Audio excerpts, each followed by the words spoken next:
Shalom. Di tempat ini saya berada di Desa Molo ya. Ini Desa Molo ya. Terima kasih buat kesempatan pada sore hari ini telah diberikan kepada saya untuk menyampaikan kebenaran firman Tuhan. Sore hari ini juga sekaligus untuk menjawab salah satu pemirsa yang ada di YouTube ya. Ada satu pertanyaan daripada saudari Tinta Ginting ya.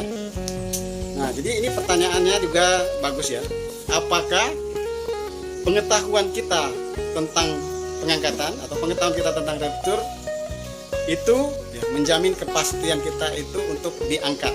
Setidaknya ada 3 peristiwa yang terjadi dan yang akan terjadi sepanjang zaman. Di dalam firman Tuhan itu sudah ada peristiwa-peristiwa yang terjadi di seputar tentang pengangkatan.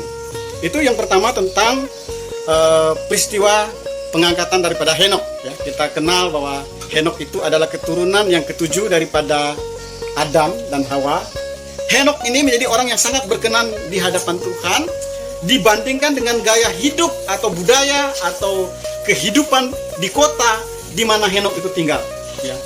Firman Tuhan katakan di dalam Ibrani pasal yang ke-11 ayat yang ke-5 dikatakan bahwa Henok tidak mengalami kematian melainkan diangkat ke surga karena ia mendapat keyakinan ya.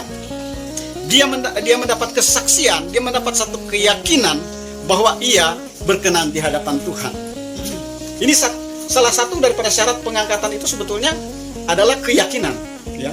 Ada satu kesaksian bahwa kita ini masuk kriteria ya. Ada satu kesaksian di dalam hati nurani kita, satu kepastian bahwa kita ini diselamatkan ya. Mesti ada satu keyakinan, mesti ada satu kesaksian. Seperti Henok, dia mendapat satu kesaksian di dalam batinnya bahwa dia berkenan kepada Tuhan. Ada satu keyakinan di dalam orang yang diselamatkan ya. Mengapa di dalam kekristenan itu ada orang yang begitu gampangnya meninggalkan keyakinan mereka? Karena sesungguhnya di dalam hidup mereka itu belum ada satu kesaksian, belum ada satu keyakinan bahwa mereka kalau mati diselamatkan masuk surga. Peristiwa yang kedua dan tokoh yang kedua itu adalah Elia ya. Di dalam satu Raja-Raja pasal 18 ayat yang ke-21 di sana dikatakan bahwa Elia itu tidak berlaku timpang dan dia tidak bercabang hati. Jadi meyakini bahwa Tuhan itu Tuhan yang hidup dan meyakini kita beriman kepada Tuhan, kita harus memiliki hati yang teguh ya. Hidup kita ini dan hati kita ini harus ada fokus ya. Fokusnya kita kepada Tuhan, tidak bercabang hati. Firman Tuhan tidak anti terhadap terhadap keperluan-keperluan kita di dalam dunia ya. Yang firman Tuhan tentang itu adalah keduniawian ya. Kalau kita ingin menikmati fasilitas yang ada di dunia ini ya, itu tidak bertentangan dengan firman Tuhan. Tetapi budaya atau yang hal-hal yang duniawi yang menyangkut kedagingan itu yang bertentangan dengan firman Tuhan. Nah, Elia dikatakan bahwa dia berlaku ya tulus ya, dia fokus, dia tidak bercabang hati dan dia tidak berlaku timpang ya. Kita melihat bahwa peristiwa yang ketiga ya, di mana pengangkatan itu akan terjadi ya. Bagi orang-orang percaya ya, peristiwa itu akan terjadi untuk mereka yang hidup dan matinya di dalam Hamasya ya, atau di dalam Kristus. Hidup dan matinya di dalam Hamasya itu ya, mereka inilah yang akan terangkat. Firman Tuhan katakan di dalam 1 Tesalonika pasal yang ke-4 ayat yang ke-13. Firman Tuhan katakan kalau kita sudah mengetahui dari pengetahuan kita akan berita ini akan menimbulkan pengharapan, dan dari pengharapan itulah muncul iman. Di dalam Ibrani 11 ayat yang ke-6 dikatakan bahwa sebab tanpa iman tidak mungkin orang itu berkenan kepada Tuhan. Jadi pengetahuan itu penting, sekalipun pengetahuan itu belum tentu menjamin ya. Orang yang diangkat ya, orang yang akan mengalami pengangkatan atau rapture nanti itu, jadi orang yang akan diangkat nanti itu sudah pasti itu orang-orang yang akan diselamatkan ya. Tetapi orang yang tidak ikut pengangkatan atau orang yang tidak percaya tentang pengangkatan ini belum tentu diselamatkan. Saya tidak katakan bahwa mereka tidak diselamatkan, tapi belum tentu diselamatkan. Karena masalah keselamatan itu kan hak prerogatifnya Tuhan ya. Tetapi orang-orang yang tidak ikut pengangkatan belum tentu mereka diselamatkan. ya. Seperti waktu yang lalu saya katakan bahwa keselamatan itu melalui dua jalur ya. Ada yang kelompok terbang ya, mereka diangkat ya, diangkat di awan-awan. Tetapi dalam waktu yang hampir bersamaan ada orang-orang yang akan ditinggalkan, dan jumlahnya itu ada begitu banyak sekali. Dalam Wahyu pasal 7 dikatakan bahwa mereka itu ada begitu banyak dari sekian banyak bangsa. Orang-orang yang tidak ikut diangkat akan ditinggalkan, dan mereka dari sekian banyak orang itu mereka akan mengalami baptisan api. Mereka akan mengalami penganiayaan yang besar, dan mereka akan mati syahid ya. Mereka mati syahid dan mereka diselamatkan ya. Tetapi mereka, firman Tuhan katakan bahwa mereka harus mencelupkan jubah mereka di dalam darah Yesua ya. Mereka harus mencelupkan jubah mereka di dalam darah Yesua. Itu artinya harus ada penumpahan darah. Mereka mati syahid. Kenapa? Mereka tidak mengalami pengangkatan, dan mereka harus mati. Sebab kalau kita tidak mengalami kematian pada masa tribulasi itu, resikonya akan sangat besar, karena kita sudah pasti akan memasuki masa antikris ya, masa anti-Hamasya itu selama 3,5 tahun. Dan ketika kalau kita tidak mati pada masa tribulasi itu, dan kita memasuki pada zaman antikris atau anti-Hamasya itu, maka itu satu hukuman bagi kita ya. Dan itu sangat mengerikan ya.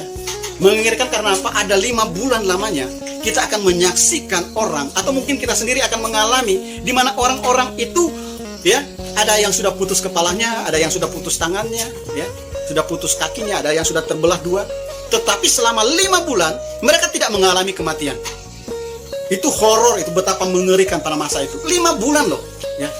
Kita mau menyaksikan peristiwa sehari aja tuh mengerikan ya. Saya dalam satu perjalanan itu saya menyaksikan orang tabrakan gitu ya. Waktu mau ke Tamiang itu, nggak terlalu jauh dari kantor Polres ya di Tamiang itu, juga saya bertemu dengan ada kecelakaan di sana ya. Jadi polisi sedang mengevakuasi jenazah ya, di mana kepalanya itu sudah hancur ya, otaknya itu berhamburan ke sana kemari, dan tangan kanannya itu sudah terlempar kurang lebih 5 meter dari jenazahnya. Kepalanya itu sudah bolong gitu, nggak ada lagi, sudah kayak kain gombal gitu ya. Jadi sudah nggak ada, kepala hancur itu kan tengkoraknya, dan ya sudah pasti sudah mati ya. Dan mereka evakuasi dengan strada ya, dimuat di bak belakang, dan jenazahnya ya tentunya sudah mati ya, jasadnya tinggal jasadnya saja. Tapi ada masa di mana 5 bulan lamanya orang yang sudah semacam itu tidak mengalami kematian. Bayangkan itu ya. Orang yang mengalami itu siksanya luar biasa, dan dia harus menunggu selama 5 bulan tidak mati-mati ya. Itu horor itu, dan itu pasti akan terjadi. Tetapi kalau kita akan mengalami pengangkatan, kita tidak akan menyaksikan itu, dan kita tidak akan pernah mengalami itu. Karena masa antikris itu adalah masa penghukuman Tuhan atas dunia ini ya. Jadi Tuhan itu adil ya. Itu sebabnya dunia yang penuh dengan dosa ini, dosa itu akan mencapai puncaknya, akan mencapai klimaksnya, dan hukuman Tuhan atas dunia ini juga sepadan ya. Dan kapan penghukuman Tuhan itu terjadi? Yaitu pada masa antikris 3,5 tahun ya. Jadi kita bisa bedakan masa tribulasi itu berbeda dengan masa hukuman ya. Masa tribulasi itu sebelum masa antikris ya, sebelum masa antikris atau awal daripada masa antikris ya. Matius pasal 24 ayat yang ke-29 ya. Segera sesudah siksaan pada masa itu. Nah, ini adalah peralihan ya. Segera sesudah siksaan pada masa itu masa tribulasi, dan berakhirnya masa anugerah. Berbarengan dengan itu ada pengangkatan. Kalau saudara baca sesudah ayat 29 ini, di mana pada waktu itu ada tanda anak manusia di langit, dan Tuhan menyuruh malaikat-malaikat itu mengumpulkan semua orang percaya dari 4 penjuru angin, timur, barat, utara, selatan ya. Kemudian pengangkatan itu terjadi, dan segera sesudah tribulasi itu, masa penganiayaan itu, peralihan waktu di mana masa tribulasi itu berakhir dan memasuki masa hukuman, masa penghukuman. Jadi segera sesudah siksa pada masa itu belum 3,5 tahun itu ya. Sebelum 3,5 tahun itu terjadi masa tribulasi atau penganiayaan, dan sesudah pada masa itu dalam ayat 29 itu baru dimulailah masa penghukuman Tuhan selama 3,5 tahun, masa anti Hamasya atau masa antikris. Nah, jadi ini yang perlu kita ketahui pada saat ini. Jadi pertanyaannya, apakah mengetahui tentang pengangkatan itu menjamin kita pasti diangkat? Jawabannya adalah tidak. Tetapi kalau ditanya bahwa apakah sepenting apakah kita harus mengetahui tentang pengangkatan, itu sangat penting. Karena firman Tuhan tadi katakan bahwa jangan kita meremehkan nubuatan. Bahkan ini adalah nubuatan yang terbesar di akhir zaman yang belum terjadi, tetapi pasti akan terjadi. Dan kita harus mengetahui, sebab kalau kita sudah mengetahui, itu akan menimbulkan pengharapan. Dan dari pengharapan itulah akan menimbulkan keyakinan. Dan keyakinan itulah yang akan menjamin kita supaya kita diangkat. Amin. Jadi yang menjamin kita diangkat itu adalah keyakinan kita akan pengangkatan, ya. Kepercayaan kita akan diangkat, gitu ya. Bukan mengetahui tapi meyakini, itu akan menjamin kita. Sebab firman Tuhan katakan bahwa tanpa iman tidak seorang pun yang berkenan kepada Tuhan. Bahwa kriteria orang yang akan diangkat itu seperti Henokh adalah, pertama, kita harus hidup dan bergaul dengan Tuhan, ya, yang pertama. Kemudian kita harus ada keyakinan, sebab tanpa itu tidak mungkin kita diselamatkan. Makanya kalau ada saudara-saudara Kristen yang pindah agama, yang saya tidak terlalu kecewa, karena sekalipun mereka hidup di dalam kekristenan pun mereka pasti tidak diselamatkan. Jadi firman kata-kata bahwa tidak mungkin orang berkenan kepada Tuhan kalau dia tidak punya iman. Hanya imanlah yang membuat kita berkenan kepada Tuhan. Kita juga harus melayani Tuhan. Jangan dipikir bahwa melayani itu tugas pendeta, tugas penginjil. Semua orang yang sudah mengaku percaya, di dalam hidupnya ada satu pekerjaan yang mulia, yang tidak bisa kita tinggalkan, yang tidak bisa kita abaikan, yaitu melayani Tuhan. Pelayanan kita kepada Tuhan, ya. Elia adalah orang yang tidak berlaku timpang dan tidak bercabang hati, kata firman Tuhan, ya. Kemudian yang ketiga adalah orang yang hidup dan matinya di dalam Hamasya.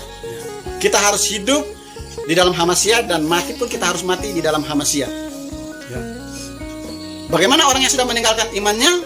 Berarti mereka tidak hidup dan mereka mati tidak di dalam Hamasya, ya. Mereka mati di luar imannya, ya. Jadi kita harus memiliki pengharapan, ya, akan pengangkatan, dan dari pengharapan itulah menimbulkan keyakinan, menimbulkan kepercayaan akan adanya pengangkatan, ya. Jadi entah kita mau mati hari ini, kita mau mati besok, lusa, ya. Ketika Yesus datang pada kali yang kedua, kita akan diangkat. Atau kita tidak mengalami kematian sampai Yesus datang, kita pasti akan diangkat. Yakinilah itu, dan keyakinan itu akan membuat kita diselamatkan. Jadi bukan mengetahui tentang berita pengangkatan ini menjamin kita diangkat, tetapi meyakini tentang pengangkatan ini kita akan diangkat. Ini kata firman Tuhan, ya. Kiranya Yesus memberkati kita. Sampai jumpa di lain topik.